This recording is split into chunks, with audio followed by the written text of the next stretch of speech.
या देवी सर्वभूतेषु शक्तिरूपेण संस्थिता नमस्तस्यै नमस्तस्यै नमस्तस्यै नमो नमः। ओम दुम दुर्गाय नमः।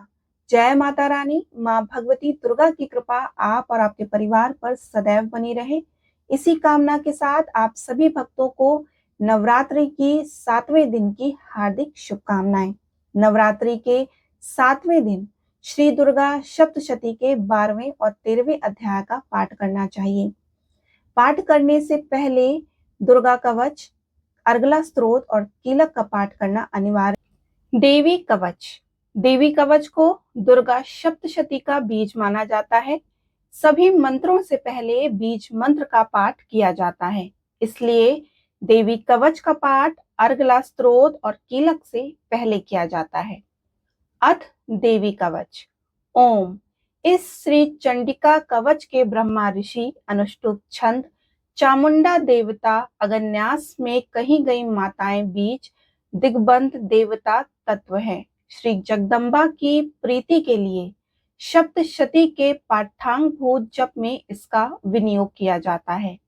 ओम चंडिका देवी को नमस्कार है। मार्कंडेय जी कहते हैं, पितामह जो इस संसार में परम गोपनीय तथा मनुष्यों की सब प्रकार से रक्षा करने वाला है और जो अब तक आपने दूसरे किसी के सामने प्रकट नहीं किया, ऐसा कोई साधन मुझे बताएं।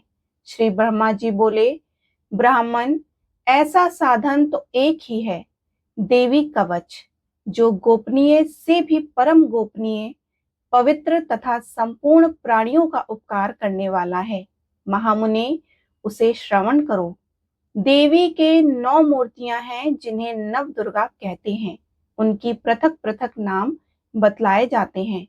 प्रथम नाम शैलपुत्री, दूसरी मूर्ति का नाम ब्रह्मचारिणी है, तीसरा स्वरूप चंद्रघंटा के नाम से प्रसिद्ध है, चौथी मूर्ति को कुष्मांडा कहते हैं, पांचवी दुर्गा का नाम स्कंद माता है, देवी के छठे रूपों को कात्यायनी कहते हैं, सातवां कालरात्रि और आठवां स्वरूप महागौरी के नाम से प्रसिद्ध है और नवी दुर्गा का नाम सिद्धिदात्री है। ये सब नाम सर्वज्ञ महात्मा वेद भगवान के द्वारा ही प्रतिपादित हुए हैं। जो मनुष्य अग्नि में जल रहा है, रणभूमि में शत्रुओं से घिर गया हो, विषम संकट में फंस गया हो तथा इस प्रकार भय से आतुर होकर जो भगवती दुर्गा की शरण में प्राप्त हुए हों, उनका कभी भी अमंगल नहीं होता। युद्ध के समय संकट में पड़ने पर भी उनके ऊपर कोई विपत्ति नहीं दिखाई देती। उन्हें शोक, दुख और भय की प्राप्ति नहीं होती। जिन्होंने भक्तिपूर्वक देवी का स्मरण किया, उनका निश्चय ही अभ्युदय होता है। देवेश्वरी, जो तुम्हारा चिंतन करते हैं, उनकी तुम निस्संदेह रक्षा करती हो। चामुंडा देवी प्रेत पर आरूढ़ होती हैं, वाराही भैंसे पर सवारी करती हैं, इंद्री का वाहन एरावत हाथी है और वैष्णवी देवी गरुड़ पर ही आसन जमाती हैं। महेश्वरी वृषभ पर आरूढ़ होती हैं, कौमारी का वाहन मयूर है। भगवान विष्णु की प्रियतमा लक्ष्मी देवी कमल के आसन पर विराजमान है और हाथों में कमल धारण किए हुए हैं। वृषभ पर आरूढ़ ईश्वरी देवी ने श्वेत रूप धारण कर रखा है। ब्राह्मी देवी हंस पर बैठी हुई हैं और सब प्रकार के आभूषणों से विभूषित हैं। इस प्रकार ये सभी माताएं सब प्रकार की योग शक्तियों से संपन्न हैं। इनके सिवा और भी बहुत सी देवियां हैं जो अनेक प्रकार के आभूषणों की शोभा से युक्त तथा नाना प्रकार के रत्नों से सुशोभित हैं। ये संपूर्ण देवियां क्रोध में भरी हुई हैं और भक्तों की रक्षा के लिए रथ पर बैठी दिखाई देती हैं। ये शंख, चक्र, गदा, शक्ति, हल और मूसल, खेटक और तोमर, परशु तथा पाश, कुंत और त्रिशूल एवं उत्तम शांग्र, धनुष आदि अष्ट शस्त्र अपने हाथों में धारण करती हैं। दैत्यों के शरीर का नाश करना, भक्तों को अभयदान देना और देवताओं का कल्याण करना, यही उनके शस्त्रों का धारण का उद्देश्य है। कवच आरंभ करने से पहले इस प्रकार प्रार्थना करनी चाहिए। महान रौद्र रूप, अत्यंत घोर पराक्रम, महान बल और महान उत्साह वाली देवी, तुम महान भय का नाश करने वाली हो, तुम्हें नमस्कार है। तुम्हारी ओर देखना भी कठिन है। शत्रुओं का भय बढ़ाने वाली जगदम्बिके, मेरी रक्षा करो। पूर्व दिशा में ऐन्द्री मेरी रक्षा करें। अग्निकोण में अग्नि शक्ति, दक्षिण दिशा में वाराही तथा नेतृत्व कोण में खड्ग धारिणी मेरी रक्षा करें। पश्चिम दिशा में वारुणी और वाय कोण में मृग प्रवी सवारी करने वाली देवी मेरी रक्षा करें। उत्तर दिशा में कौमारी और ईशान कोण में शूल धारिणी देवी रक्षा करें। ब्रह्माणी, तुम ऊपर की ओर से मेरी रक्षा करो और वैष्णवी देवी नीचे की ओर से मेरी रक्षा करें। इसी प्रकार शव को अपना वाहन बनाने वाली चामुंडा देवी दशों दिशाओं में मेरी रक्षा करें। जया आगे से और विजया पीछे की ओर से मेरी रक्षा करें। वाम भाग में अजिता और दक्षिण भाग में अपराजिता रक्षा करें। उद्योतनी शिखा की रक्षा करें और उमा मेरे मस्तक पर विराजमान होकर रक्षा करें। ललाट में मालाधारी रक्षा करें और यशस्विनी देवी मेरे भौओं का संरक्षण करें। भौओं के मध्य भाग में त्रिनेत्रा और नथनों में यमघंटा देवी रक्षा करें। दोनों नेत्रों के मध्य भाग में शंखनी और कानों में द्वारवासिनी रक्षा करें। कालिका देवी कपोलों की तथा भगवती शांकरी मूल भाग की रक्षा करें। नासिका में सुगंधा और ऊपर के ओंठ में चर्चिका देवी रक्षा करें। नीचे के ओंठ में अमृत कला तथा जीवा में सरस्वती देवी रक्षा करें। कौमारी दांतों की और चंडिका कंठ प्रदेश की रक्षा करें। चंद्र घट्टा गले की घंटी और महामाया तालु में रहकर रक्षा करें। कामाक्षी थोड़ी की और सर्वमंगला मेरी वाणी की रक्षा करें। भद्रकाली ग्रीवा में और धनुर्धरी पृष्ठ वंश में रहकर रक्षा करें। कंठ के बाहरी भाग में नीलग्रीवा और कंठ की नली में नलकुबरी रक्षा करें। दोनों कंधों में खडंगनी और मेरी दोनों भुजाओं में व्रजधारणी रक्षा करें। दोनों हाथों में दंडनी और अंगुलियों में अंबिका रक्षा करें। शूलेश्वरी नखों की रक्षा करें और कुलेश्वरी पेट में रहकर रक्षा करें। महादेवी दोनों स्तनों की और शोक विनाशिनी देवी मन की रक्षा करें। ललिता देवी हृदय में और शूल धारिणी उदर में रहकर रक्षा करें। पूतना और कामिका लिंग की और महिष वाहिनी गुदा की रक्षा करें। भगवती कटिभाग में और विंध्यवासिनी घुटनों की रक्षा करें। संपूर्ण कामनाओं को देने वाली महाबला देवी दोनों पिंडलियों की रक्षा करें। नारसिंही दोनों घुटियों की रक्षा करें और तेजस्वी देवी दोनों चरणों के पृष्ठभाग की रक्षा करें। श्रीदेवी पैरों की उंगलियों में और तलवासिनी पैरों के तलुओं में रहकर रक्षा करें। अपनी दाढ़ों में भरकर भयंकर दिखाई देने वाली दृष्टा कराली देवी, नखों की और उधर्व केशनी देवी मेरे केशों की रक्षा करें। रोम वालियों में, छिद्रों में और कौबेरी और त्वचा की वागेश्वरी देवी रक्षा करें। पार्वती देवी रक्त मंजा, वसा, मांस, हड्डी और मेद की रक्षा करें। आंतों की कालरात्रि और पित्त में कुटेश्वरी देवी रक्षा करें। मूलधार आदि कमल केशों में पद्मावती देवी और कफ में चूड़ामणि देवी स्थित होकर रक्षा करें। नख के तेज में ज्वालामुखी रक्षा करें, जिसका किसी भी अस्त्र से भेदन नहीं हो सकता। वह अभेदा देवी शरीर की समस्त संधियों में रहकर रक्षा करें। ब्रह्माणी, आप मेरे वीर की रक्षा करें। छत्तेश्वरी छाया की तथा धर्म धारणी देवी मेरे अहंकार, मन और बुद्धि की रक्षा करें। हाथ में व्रज धारण करने वाली व्रजहस्ता देवी मेरे प्राण, अपान, व्यान, उदान और समान वायु की रक्षा करें। कल्याण से सुशोभित होने वाली भगवती कल्याण शोभना मेरे प्राण की रक्षा करें। रस, रूप, गंध, शब्द और स्पर्श इन विषयों का अनुभव करते समय योगिनी देवी रक्षा करें तथा सत्व गुण, रजोगुण और तमोगुण की रक्षा सदा नारायणी देवी करें। वाराही आयु की रक्षा करें, वैष्णवी धर्म की रक्षा करें, तथा चक्राणी चक्र धारण करने वाली देवी यश, कीर्ति, लक्ष्मी, धन तथा विद्या की रक्षा करें। इंद्राणी आप मेरे गोत्र की रक्षा करें।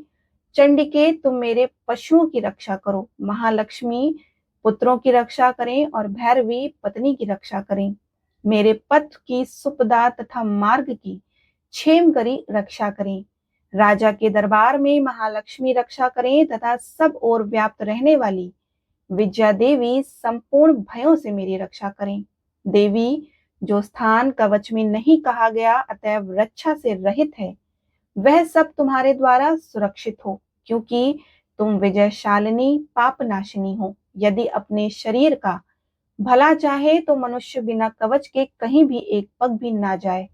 कवच का पाठ करके ही यात्रा करें और कवच के द्वारा सब ओर से सुरक्षित मनुष्य जहां जहां भी जाता है वहां वहां उसे धन का लाभ होता है तथा संपूर्ण कामनाओं की सिद्धि करने वाली विजय की प्राप्ति होती है। वह जिस जिस अभिष्ट वस्तु का चिंतन करता है उसको निश्चित ही प्राप्त कर लेता है। वह पुरुष इस पृथ्वी पर तुलना रहित महान ऐश्वर्य का भागी होता है। कवच से सुरक्षित मनुष्य निर्भय हो जाता है और युद्ध में उसकी पराजय नहीं होती तथा वह तीनों लोकों में पूजनीय होता है। देवी का यह कवच देवताओं के लिए भी दुर्लभ है। जो प्रतिदिन नियम पूर्वक तीनों संध्याओं के समय श्रद्धा के साथ इसका पाठ करता है उसे देवी कला प्राप्त होती है तथा वह तीनों लोकों में कहीं भी पराजित नहीं होता। इतना ही नहीं, वह अब मृत्यु से रहित हो 100 से भी अधिक वर्षों तक जीवित रहता है। मकरी, चेचक, कोढ़ आदि संपूर्ण व्याधियां नष्ट हो जाती हैं। कनेर, भांग, अफीम, धतूरे आदि का विष, सांप और बिच्छू आदि के काटने से चढ़ा हुआ जगम विष तथा अहिफेम और तेल के संयोग आदि बनने वाले कृत्रिम विष से सभी प्रकार के विष दूर हो जाते हैं। उनका कोई असर नहीं होता। इस पृथ्वी पर मारण, मोहन आदि जितने अभिचारिक प्रयोग होते हैं तथा इस प्रकार के जितने मंत्र यंत्र होते हैं वे सब इस कवच को हृदय में धारण कर लेने पर उस मनुष्य को देखते ही नष्ट हो जाते हैं। ये ही नहीं, पृथ्वी पर विचरने वाले ग्राम देवता, आकाशचारी देव, विशेष जल से संबंध से प्रकट होने वाले गण, उपदेश मात्र से सिद्ध होने वाली निम्न कोटि के देवता, अपने जन्म के साथ प्रकट होने वाले देवता, कुल देवता, माल, डाकनी, शाकनी, अंतरिक्ष में विचरने वाली अत्यंत बलवती भयानक डाकनियां, ग्रह, भूत, पिशाच, यक्ष, गंधर्व, राक्षस, ब्रह्म राक्षस, बेताल, कुष्मांड और भैरव आदि अनिष्टकारक देवता भी हृदय में कवच धारण किए रहने पर उस मनुष्य को देखते ही भाग जाते हैं। कवचधारी पुरुष को राजा के सम्मान वृद्धि प्राप्त होती है और कवच मनुष्य के तेज की वृद्धि करने वाला उत्तम है। कवच का पाठ करने वाला पुरुष अपनी कीर्ति से विभूषित भूतल पर अपने सुयश के साथ वृद्धि को प्राप्त होता है। जो पहले कवच का पाठ करके उसके बाद सप्तशती चंडी का पाठ करता है उसकी जब तक वन, पर्वत और कानूनों सहित पृथ्वी टिकी रहती है तब तक यहाँ पुत्र, पौत्र आदि संतान परंपरा बनी रहती है। फिर देह का अंत होने पर वह पुरुष भगवती महामाया के प्रसाद से नित्य परम पद को प्राप्त होता है, जो देवताओं के लिए भी दुर्लभ है। वह सुंदर दिव्य रूप धारण करता हुआ कल्याणमय शिव के साथ आनंद का भागी होता है। इस तरह देवी कवच संपूर्ण हुआ। देवी कवच के बाद अर्गला स्तोत्र का पाठ किया जाता है। अथ अर्गला स्तोत्र। ओम। इस श्री अर्गला स्तोत्र मंत्र के विष्णु ऋषि हैं, अनुष्ठुप छंद हैं, श्री महालक्ष्मी देवता हैं। श्री जगदम्बा की प्रसन्नता के लिए सप्त श्लोकी पाठ का इसका विनियोग किया जाता है। ओम चंडिका देवी को नमस्कार है। मार्कंडेय जी कहते हैं, जयंती मंगला काली, भद्रकाली, कपालिनी, दुर्गा, क्षमा, शिवा, धात्री, स्वाहा और स्वधा, इन नामों से प्रसिद्ध जगदम्बिके तुम्हें नमस्कार हो।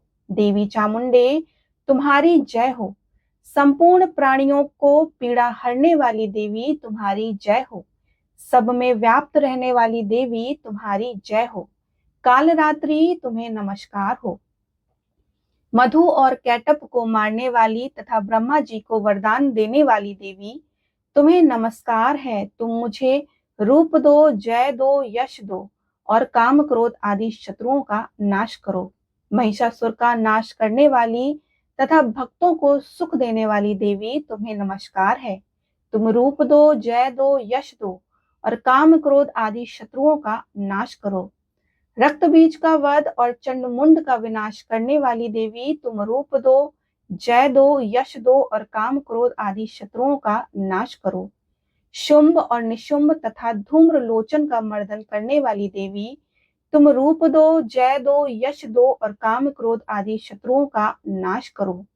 सबके द्वारा वंदित युगल चरणों वाली संपूर्ण सौभाग्य प्रदान करने वाली देवी तुम रूप दो, जय दो, यश दो और काम क्रोध आदि शत्रुओं का नाश करो।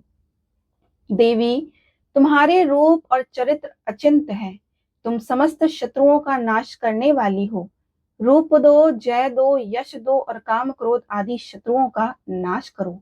पापों को दूर करने वाली चंडिके, जो भक्ति पूर्वक तुम्हारे चरणों में सर्वदा मस्तक झुकाते हैं, उन्हें रूप दो, जय दो, यश दो और काम क्रोध आदि शत्रुओं का नाश करो।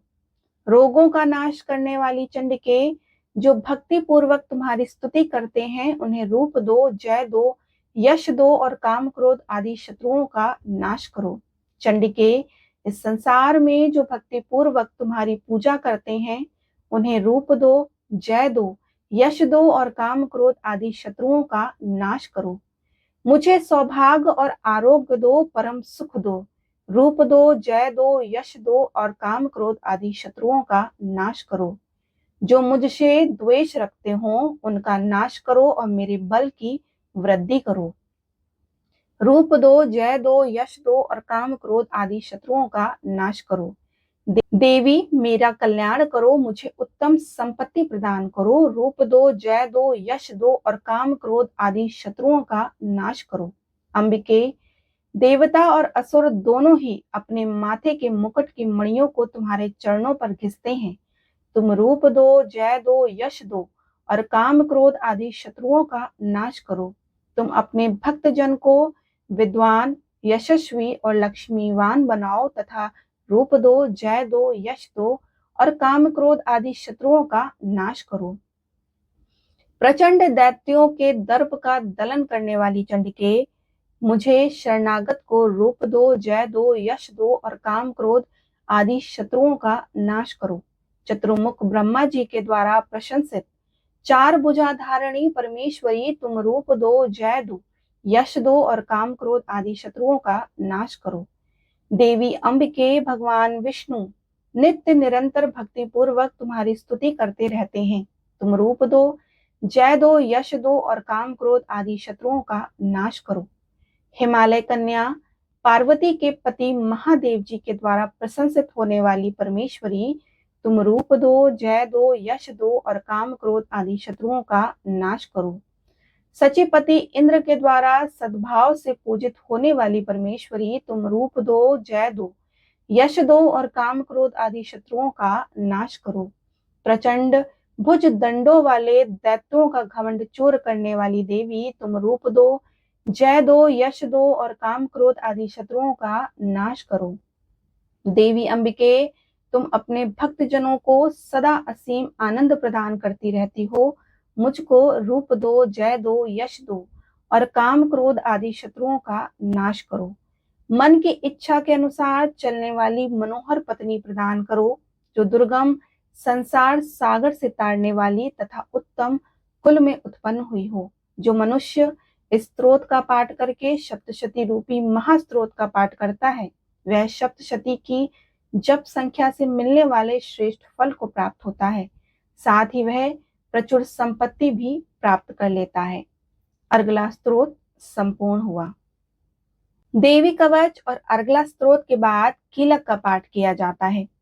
अथ कीलकम ओम। इस कीलक मंत्र के शिव ऋषि हैं, अनुष्ठुप छंद हैं, श्री महासरस्वती देवता हैं। श्री जगदम्बा की प्रसन्नता के लिए सप्त श्लोकी पाठ में इसका विनियोग किया जाता है। ओम चंडिका देवी को नमस्कार है। मार्कंडेय जी कहते हैं, विशुद्ध ज्ञान ही जिनका शरीर है, तीनों वेद ही जिनके तीन दिव्य नेत्र हैं, जो कल्याण प्राप्ति हेतु तथा अपने मस्तक पर अर्धचंद्र का मुकुट धारण करते हैं, उन भगवान शिव को नमस्कार है। मंत्रों का जो भी अभिकीलक है, अर्थात मंत्रों की सिद्धि में विघ्न उपस्थित करने वाले शाप रूपी कीलक का जो निवारण करने वाला है, उस सप्तशती स्तोत्र को संपूर्ण रूप से जानना चाहिए। यद्यपि सप्तशती के अतिरिक्त अन्य मंत्रों के जप में भी जो निरंतर लगा रहता है, वह भी कल्याण का भागी होता है। उसके भी उच्चाटन आदि कर्म सिद्ध होते हैं तथा उसे भी समस्त दुर्लभ वस्तुओं की प्राप्ति हो जाती है। तथापि जो अन्य मंत्रों का जप ना करके केवल इस सप्तशती नामक स्त्रोत से ही देवी की स्तुति करते हैं, उन्हें स्तुति मात्र से ही सच्चिदानंद स्वरूपिणी देवी सिद्ध हो जाती हैं। उन्हें अपने कार्य की सिद्धि के लिए मंत्र, औषधि तथा अन्य किसी साधन के उपयोग की आवश्यकता नहीं रहती। बिना जाप के ही उनके उच्चाटन आदि समस्त अभिचारिक कर्म सिद्ध हो जाते हैं। इतना ही नहीं, उनकी संपूर्ण अभिष्ट वस्तुएं भी सिद्ध होती हैं। लोगों के मन में यह शंका थी कि जब केवल सप्तशती की उपासना से अथवा सप्तशती को छोड़कर अन्य मंत्रों की उपासना से भी समान रूप से सब कार्य सिद्ध होते हैं, तब इनमें श्रेष्ठ कौन सा साधन है। लोगों की इस शंका को सामने रखकर भगवान शंकर ने अपने पास आए हुए जिज्ञासुओं को समझाया कि यह सप्तशती नामक संपूर्ण स्त्रोत ही सर्वश्रेष्ठ एवं कल्याणमय है। तदंतर भगवती चंडिका के सप्तशती नामक स्त्रोत को महादेव जी ने गुप्त कर दिया। सप्तशती के पाठ से जो पुण्य प्राप्त होता है, उसकी कभी भी समाप्ति नहीं होती, किंतु अन्य मंत्रों के जप जन्म पुण्य की समाप्ति हो जाती है। अतः भगवान शिव ने अन्य मंत्रों की अपेक्षा जो सप्तशती की ही श्रेष्ठता का निर्णय है, उसे यथार्थ ही जानना चाहिए। अन्य मंत्रों का जप करने वाला पुरुष भी यदि सप्तशती के स्त्रोत और जप का अनुष्ठान कर ले, तो वह भी पूर्ण रूप से ही कल्याण का भागी हो जाता है। इनमें तनिक भी संदेह नहीं है। जो साधक कृष्ण पक्ष की चतुर्दशी अथवा अष्टमी को एकाग्रचित्त होकर भगवती की सेवा में अपना सर्वस्व समर्पित कर देता है और फिर उसे प्रसाद रूप में ग्रहण करता है, उसी पर भगवती प्रसन्न होती हैं, अन्यथा उनकी प्रसन्नता प्राप्त नहीं होती। इस प्रकार सिद्धि के प्रतिबंधन रूप कील के द्वारा महादेव जी ने इस स्त्रोत को कीलित कर रखा है। जो पूर्वोक्त रीति से निष्कीलन करके इस सप्तशती स्त्रोत का प्रतिदिन स्पष्ट उच्चारण पूर्वक पाठ करता है, वह मनुष्य सिद्ध हो जाता है, वह देवी का पार्षद होता है और वही गंधर्व भी होता है। सर्वत्र विचरते रहने पर इस संसार में उसे कहीं भी भय नहीं होता और वह अपमृत्यु के वश में नहीं पड़ता तथा देह त्यागने के अनंतर मोक्ष प्राप्त कर लेता है। अतः कीलन को जानकर उसका परिहार करने से सप्तशती का पाठ आरंभ करें। जो ऐसा नहीं करता उसका नाश हो जाता है। इसलिए कीलक और निष्कीलन का ज्ञान प्राप्त करने पर ही स्त्रोत निर्दोष होता है और विद्वान पुरुष इस निर्दोष स्त्रोत का ही पाठ आरंभ करते हैं। स्त्रियों में जो कुछ भी सौभाग्य आदि दृष्टिगोचर होता है, वह सब देवी के प्रसाद का ही फल है। अतः इस कल्याणमय स्त्रोत का सदा जप करना चाहिए और स्त्रोत का मंद स्वर से पाठ करने पर स्वल्प फल की प्राप्ति होती है और उच्च स्वर से पाठ करने पर पूर्ण फल की सिद्धि होती है। उच्च स्वर से ही इसका पाठ आरंभ करना चाहिए, जिनके प्रसाद से ऐश्वर्य, सौभाग्य, आरोग्य, संपत्ति, शत्रुनाश तथा परम मोक्ष की भी सिद्धि होती है। उन कल्याणमयी जगदम्बा की स्तुति मनुष्य क्यों नहीं करते। कीलक स्तोत्र संपूर्ण हुआ। श्री दुर्गा सप्तशती 12वां अध्याय। देवी चरित्रों के पाठ का महात्म्य। ध्यान। मैं 3 नेत्रों वाली दुर्गा देवी का ध्यान करती हूँ। उनके श्री अंगों की प्रभा बिजली के समान है। वे सिंह के कंधे पर बैठी हुई भयंकर प्रतीत होती हैं।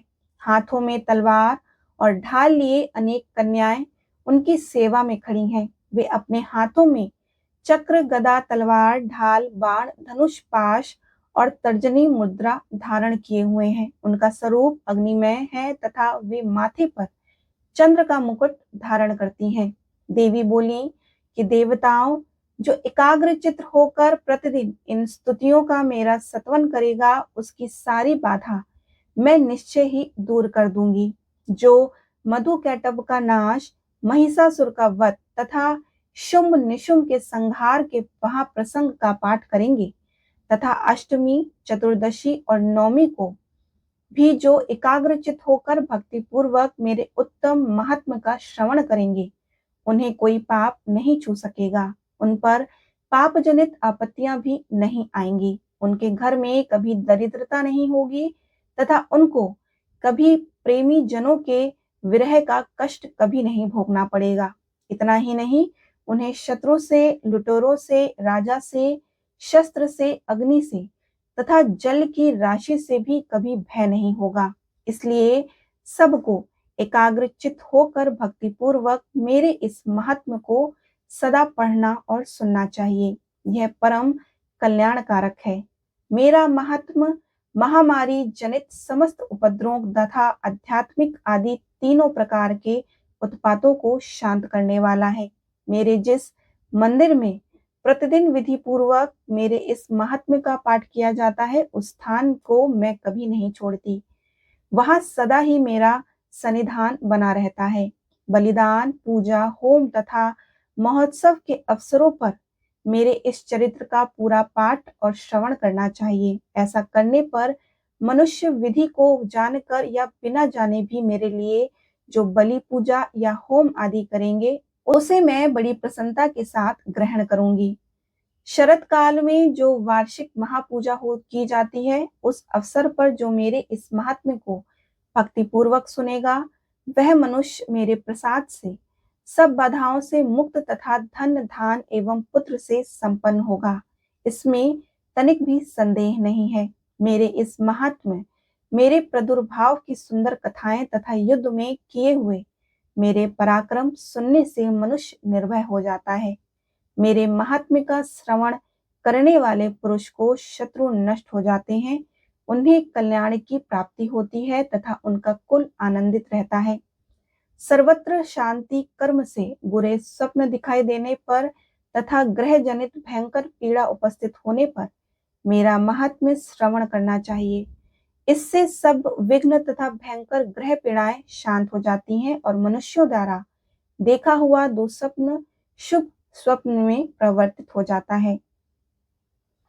बाल ग्रहों से आक्रांत हुए बालकों के लिए यह महात्म्य शांतिकारक है तथा मनुष्यों के संगठन में फूट होने पर अच्छी प्रकार मित्रता कराने वाला होता है। यह महात्म्य समस्त दुराचारियों के बल का नाश कराने वाला है। इसके पाठ मात्र से राक्षसों, भूतों और पिशाचों का नाश हो जाता है। मेरा यह सब महात्म्य मेरे समीप की प्राप्ति कराने वाला है। पशु, पुष्प, अर्घ, धूप, दीप, गंध आदि उत्तम सामग्रियों द्वारा पूजन करने से, ब्राह्मणों को भोजन कराने से, होम करने से, प्रतिदिन अभिषेक करने से, नाना प्रकार के अन्य भोगों का अर्पण करने से तथा दान देने से आदि से 1 वर्ष तक जो मेरी आराधना की जाती है और उससे मेरी जितनी प्रसन्नता होती है, उतनी प्रसन्नता मेरे इस उत्तम चरित्र का एक बार श्रवण करने मात्र से हो जाती है। यह महात्म्य श्रवण करने पर पापों को हर लेता है और आरोग्य प्रदान करता है। मेरे प्रादुर्भाव का कीर्तन समस्त भूतों से रक्षा करता है तथा मेरा युद्ध विषय का चरित्र दुष्ट दैत्यों का संहार करने वाला है। इसके श्रवण करने पर मनुष्य को शत्रु का भय नहीं रहता। देवताओं, तुमने और ब्रह्म ऋषियों ने जो मेरी स्तुतियां की हैं तथा ब्रह्मा जी ने जो स्तुतियां की हैं, वे सभी कल्याणमय बुद्धि प्रदान करती हैं। वन में, सोने मार्ग में, अथनवों से घिरे हुए जाने पर, निर्जन स्थान में लुटेरों से दाव में पड़ जाने पर या शत्रुओं से पकड़े जाने पर अथवा जंगल में सिंह, व्याघ्र या जंगली हाथियों का पीछा करने पर, कुपित राजा के आदेश से वध या बंधन के स्थान में ले जाने पर अथवा महासागर में नाव पर बैठने के बाद भारी तूफान, नाव के डगमगाने पर और अत्यंत भयंकर युद्ध में शस्त्रों का प्रहार होने पर अथवा वेदना से पीड़ित होने पर कि बहुना सभी भयानक बाधाओं को उपस्थित होने पर जो मेरे इस चरित्र का स्मरण करता है वह मनुष्य संकट से मुक्त हो जाता है। मेरे प्रभाव से सिंह आदि हिंसक जंतु नष्ट हो जाते हैं तथा लुटेरे और शत्रु भी मेरे चरित्र का स्मरण करने वाले पुरुष से दूर भागते हैं। ऋषि कहते हैं, यूं कहकर प्रचंड पराक्रमी भगवती चंडिका सब देवताओं के देखते ही देखते वहीं अंतर्ध्यान हो गई। फिर समस्त देवता भी शत्रुओं के मारे जाने से निर्भय हो पहले की भांति यज्ञ भाग का उपभोग करते हुए अपने अपने अधिकार का पालन करने लगे। संसार का विध्वंस करने वाले महाभयंकर अतुल पराक्रमी देव शत्रु शुंभ तथा महाबली निशुंभ के युद्ध में देवी द्वारा मारे जाने पर शेष दैत्य पाताल लोक में चले गए। राजन, इस प्रकार भगवती अंबिका देवी नित्य होती हुई पुनः पुनः प्रकट होकर जगत की रक्षा करती हैं। वे ही इस विश्व को मोहित करती हैं और वे ही जगत को जन्म देती हैं तथा वे ही प्रार्थना करने पर संतुष्ट हो विज्ञान एवं समृद्धि प्रदान करती हैं। राजन, महाप्रलय के समय महामारी का स्वरूप धारण करने वाली महाकाली इस समस्त ब्रह्मांड में व्याप्त हैं। वे ही समय समय पर महामारी होती हैं और वे ही स्वयं अजन्मा होती हुई भी सृष्टि के रूप में प्रकट होती हैं। वे सनातनी देवी ही हैं जो समय अनुसार संपूर्ण भूतों की रक्षा करते हैं। मनुष्यों के अभ्युदय समय में वे ही घर में लक्ष्मी के रूप में स्थित हो उन्नति प्रदान करती हैं और वे ही अभाव के समय में दरिद्रता बनकर विनाश का कारण होती हैं। पुष्प, धूप, गंध आदि से पूजन करके उनकी स्तुति करने पर वे धन, पुत्र, धार्मिक बुद्धि तथा उत्तम गति प्रदान करती हैं। इस प्रकार श्री मार्कंडेय पुराण में सावर्णिक मनवंतर की कथा के अंतर्गत देवी महत्व में फलस्तुति नामक 12वां अध्याय पूर्ण हुआ।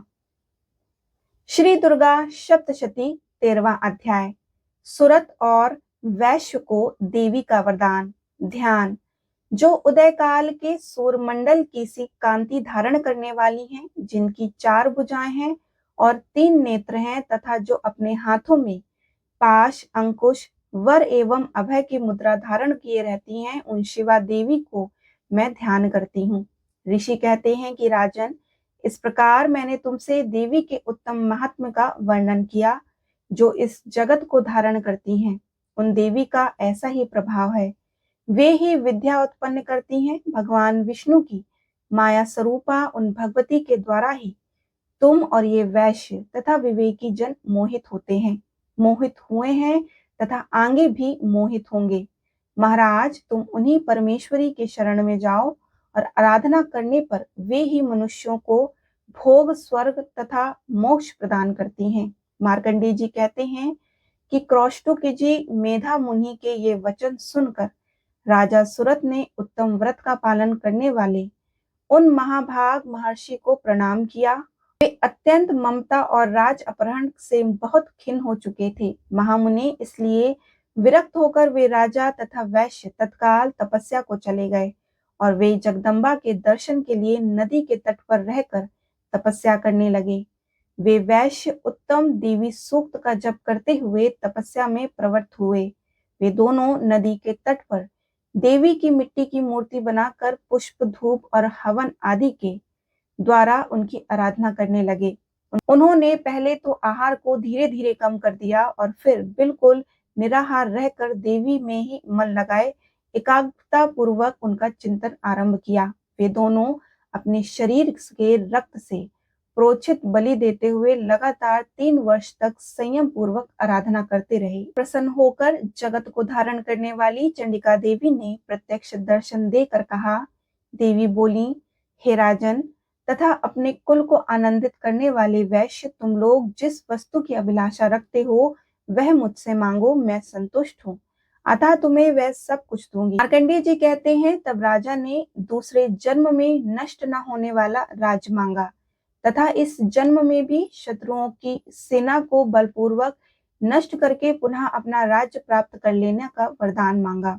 वैश्य का चित्त संसार की ओर से खिन्न एवं विरक्त हो चुका था और वे बड़े बुद्धिमान थे, अतः उस समय उन्होंने तो ममता और अहंता रूप आसक्ति का नाश करने वाला ज्ञान मांगा।